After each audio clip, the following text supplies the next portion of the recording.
শোকের গল্প নাই, খালি দুঃখের গল্প। দুঃখ ছাড়া কোনো গান হয় না।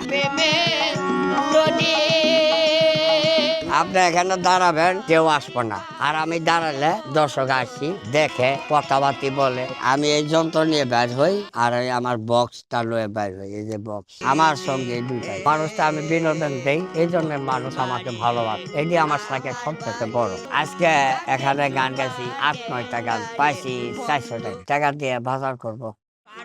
আমি গান গাই প্রায় 40-45 বছর। আমার গান গাই সংসদ 15 বছর যখন বয়স হচ্ছে আমার, তখন থেকে আমি গান গাই।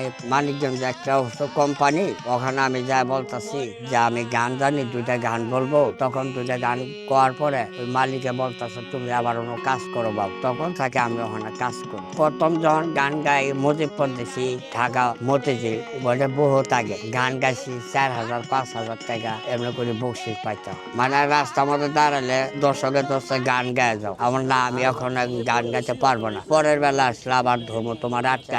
আর এখন যদি জায়গা ঘুরি, অনেক জায়গা ঘুরি, কেউ জিজ্ঞাসা করে না শিল্পী গান গাও। আমার জীবনে আনন্দটাই পেশা। আমার বাবা বারানের কোনো ঠিক নাই, বিকালেও বাইর হই, আবার সকালেও বাইর হই। আমার একটা ছেলে একটা মেয়ে, আমার পরিবারটা প্রতিবন্ধী। যখন একটু সুযোগ পাই, ফাঁক পাই, ওই সময় আমি যাই।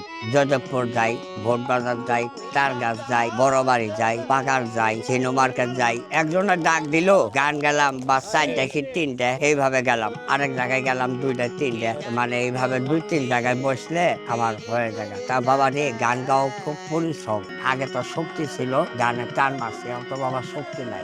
আগে দেখছি, হ্যাঁ আগে না দেখছি। না না, তুমি চলো, তোমার এই আগাই দিয়ে। না না না বাবা, তুমি কষ্ট করি না না, আসো আসো। যে একটা যে কোনো দিন একটা দোকান যদি দিতে পারি, ছোটখাটো একটা দোকান দিয়ে বসে থাকলাম, আল্লাহ পাকে একভাবে চলাবো বাবা।